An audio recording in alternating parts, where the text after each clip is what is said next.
తాంబూలమును వేసుకోవడం ఒక లక్షణం. శుభ కార్యక్రమాలలో వివాహాలు, ఉపనయనాలు, గృహప్రవేశాలు, గృహారంభాలు, బారసాలలు ఇలాంటి శుభ కార్యక్రమాలలో తమలపాకును చుట్టి విడముగా సిద్ధంగా చేసి పెట్టి ఇవ్వకూడదు.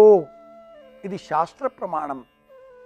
విడివిడిగా ఆకు, సున్నము, వక్క, కస్తూరి, జవ్వాజి, పునుగు, జాజికాయ, జాపత్రి, ఏలకులు, లవంగాలు, పత్రి 21 దినుసులు ఉంటాయి విడివిడిగా. అవన్నీ వేరువేరుగా అట్టి పెడితే ఎవరికి వారు తాంబూలం వేసుకునే అభిరుచి గలవారు విడివిడిగా సేకరించి వాటినన్నిటినీ వారు వారు తీసుకుంటూ వేసుకుంటూ ముచ్చటిస్తూ వెళ్ళాలి. కిళ్ళి అన్న పేరిట తమలపాకును కట్టి రెడీమేడ్ సిద్ధంగా అందించేటటువంటి సంస్కృతి మన సంప్రదాయంలో అశుభ కార్యక్రమాలలోనే ఉంటుంది.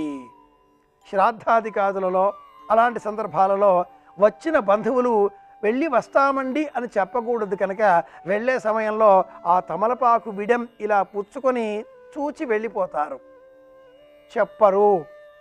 తమలపాకుల సంఖ్య తగ్గే కొద్దీ బంధువులు వెళ్ళిపోతున్నారు అనే జ్ఞానం యజమానికి తెలుస్తుంది. పరోక్ష ప్రియ ఇది సంప్రదాయం.